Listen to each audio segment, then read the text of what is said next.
আসসালামু আলাইকুম ফ্রেন্ডস, আমি ফয়সাল। পিজনিস চ্যানেল আপনাদের সবাইকে স্বাগতম। সালামের উত্তর দেওয়া কিন্তু ওয়াজিব, কমেন্টে আগে সালামের উত্তরটা দিয়ে দেবেন। আসলে আমরা যখন কখনো দোকান থেকে টেম সাইজ কোনো পাখি কিনি কিংবা কোনো পাখি রেস্কিউ করি কিংবা কোনো অসুস্থ পাখিকে সুস্থ করানোর চেষ্টা করি, তখন আমাদের অবভিয়াসলি হ্যান্ড ফিডিং ফর্মুলা লাগে।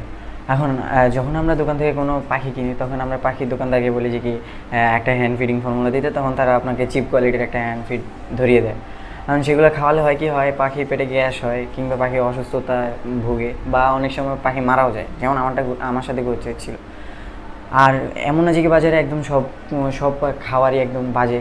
কিছু কিছু খাবার আছে অনেক ভালো, যেমন নিউট্রিবার্ড, যেটা হচ্ছে অনেক ফেমাস, যেটা চোখ বন্ধ করে আপনারা পাখিকে খাওয়াতে পারেন, আপনাদের পাখি ভালো থাকবে। কিন্তু সবসময় এগুলো আমাদের হাতের নাগালেও থাকে না, আবার অনেক দামিও হয়, এক্সপেন্সিভ হয়ে থাকে। তাই আজকের ভিডিওতে আমি আপনাদেরকে খুবই সহজ উপায় কীভাবে হ্যান্ড ফিডিং ফর্মুলা বানাতে হয় সেটা দেখাবো, এবং এটা খুবই প্রিমিয়াম কোয়ালিটির হবে। আমি আমার পাখিকেও এটা খাওয়ায় ট্রাই করছিলাম, আমার পাখির রেজাল্টও ভালো পাইছি আমি। সো চলুন মেইন প্রসেসে আসা যাক। পাখির হ্যান্ড ফিড বানাতে হলে ফার্স্টে আমাদের যে সকল ইনগ্রিডিয়েন্টগুলো লাগবে তার মধ্যে হচ্ছে যে কি চাল, যেটা সিদ্ধ চাল আমরা যেটা খাই, ওটা 1 বাটি নিয়েছি। দেন হচ্ছে বাজরা 1/2 বাটি নিয়েছি, যেটা পাখিকে খাওয়ানো হয়, যে নর্মাল পাখির দোকানে গেলে আপনারা জিজ্ঞেস করলে পেয়ে যাবেন। হচ্ছে মিলেট নিয়েছি 1/2 বাটি, মিলেট যেগুলো রঙিন কালার হয়, 2-3টা কালার হয়। দেন হচ্ছে যে কি এখানে নিয়েছি ডাল আর কি, মুসুর ডাল যেটা আমরা খাই আর কি, সেটা নিয়েছি। দেন নিয়েছি মুগ ডাল, মানুষের খাবারগুলাই, এটা নিয়েছি 1/2 বাটি। এই চারটা নিয়েছি 1/2 বাটি। অ্যান্ড দেন এখানে ভুট্টা নিয়েছি 1 বাটি, কম্পালসারি প্রোডাক্ট। দেন হচ্ছে যে কি এখানে গম নিয়েছি আমি 1 বাটি। দেন এখানে নিয়েছি রেজা নিয়েছি এখানে 1/2 বাটি নিয়েছি।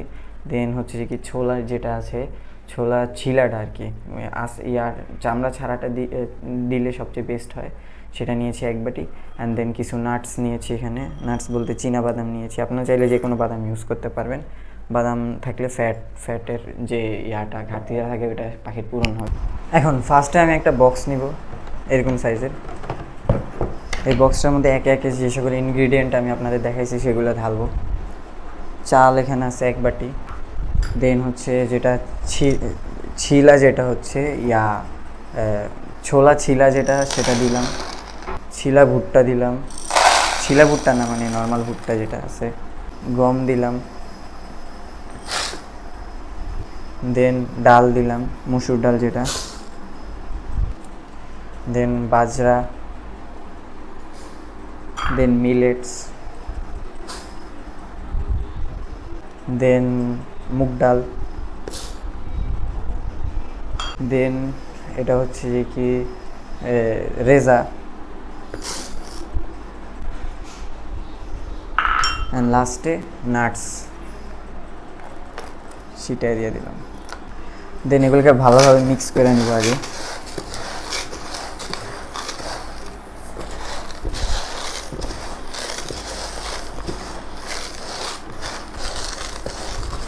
দেন একটাকে ধুতে হবে এই কন্টেনারে রেখে।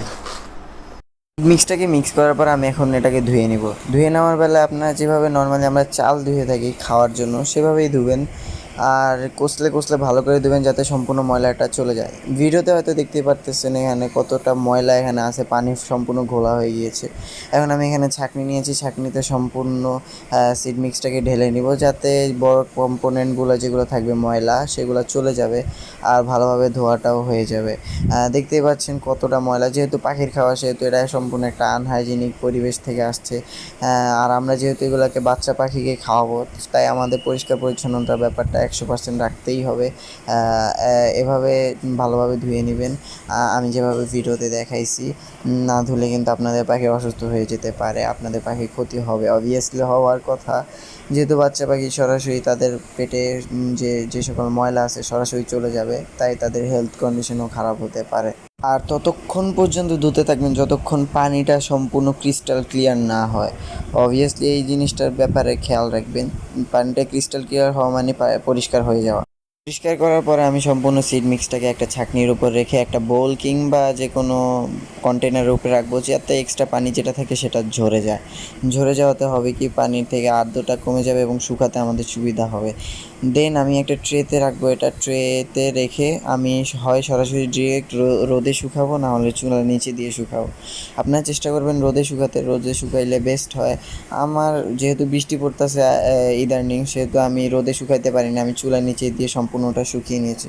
আর মাস্ট খেয়াল রাখবেন যাতে সম্পূর্ণ শুকানো হয়, না হলে কিন্তু হ্যান্ড ফিট পুরোটা নষ্ট হয়ে যাবে, আটার মতো হয়ে যাবে। এই জিনিসটা মাস্ট খেয়াল রাখবেন। আমি সম্পূর্ণটা গুঁড়া করে আনছি, আমি দোকান থেকে গুঁড়া করছি, আপনাদের থেকে পার কেজি হয়তো 15 থেকে 20 টাকা নেবে। আর আপনারা চাইলে বাসায়ও গুঁড়া করতে পারেন, সেক্ষেত্রে দানাগুলো পারফেক্টলি গুঁড়া হবে না, আর এটা তো সত্য কথা। আর দেন আমি এখানে একটা ছাঁকনি নিয়েছি, ছাঁকনিতে এটাকে চেলে নিব। চেলে নিলে হবে কি, যে এক্সট্রা বড় পার্টিকেলগুলো থাকবে সেটা হ্যান্ডফিট থেকে চলে যাবে, হ্যান্ডফিট থেকে চলে যাবে এবং ময়লা যেগুলো থাকবে সেগুলোও থাকবে না। ছাকাটা কেন জরুরি আপনারা হয়তো দেখতেই পারতেছেন, এখানে কতগুলো ওয়েস্ট ম্যাটেরিয়াল আসছে। আর আমি এগুলোকে ওয়েস্ট ম্যাটেরিয়াল বলবো না, আপনারা চাইলে এটা কোনো বোল কিংবা কোনো বাটিতে রেখে ছাদে রেখে দিবেন, যাতে আমাদের যে সকল দেশীয় পাখি আছে অর্থাৎ নেটিভ বার্ড যেগুলো আছে তারা খাইতে পারবে, তারা দেখবেন এটা শেষ করে ফেলবে। সম্পূর্ণ হ্যান্ড ফিডটা চেলে নেওয়ার পর মোস্ট ইম্পর্টেন্ট থিং হচ্ছে যে কি, এটাকে আপনারা শুকিয়ে নেবেন। শুকিয়ে নেওয়াটা কেন জরুরি, কারণ এটা আর্দ্রতা যেটা থাকবে এক্সট্রা সেটা এখান থেকে চলে যাবে, অ্যান্ড দেন আপনারা এটা অনেক দিন ধরে স্টোর করতে পারবেন। স্টোর করার জন্য আপনারা এরকম একটা কন্টেনার কালেক্ট করবেন, যেটা সম্পূর্ণ এয়ারটাইট হবে, যাতে ভিতরে কোনো পরিমাণে বাতাস যাতে না ঢুকতে পারে, কোনোভাবে যাতে না ঢুকতে পারে, তাহলে আপনারা বেশি দিন স্টোর করতে পারবেন। আমি সেফটির জন্য একটা পলিথিন নিয়েছি, যাতে কোনোভাবে বাতাসটা না ঢুকতে পারে। অ্যান্ড দেন আমার যে হ্যান্ড ফিডিং ফর্মুলাটা আছে সম্পূর্ণটা আমি পলিথিনে ঢেলে নেব। সম্পূর্ণটা ঢেলে নেওয়ার পর আমি একটু নেড়ে চেড়ে এটাকে সেট করে নিব, অ্যান্ড দেন পলিথিনটাকে মুড়িয়ে রাখবো যাতে বাতাস কোনোভাবেই না ঢুকতে পারে, অ্যান্ড দেন ঢাকনাটা দিয়ে দিব। আমার কন্টেনারটা কিন্তু এয়ারটাইট, তারপর আমি ভিতরে পলিথিনটা দিছি যাতে কোনোভাবে বাতাস বা কোনো পোকামাকড় না ঢুকতে পারে, পোকামাকড় ঢুকলে এটাকে নষ্ট করে ফেলতে পারে।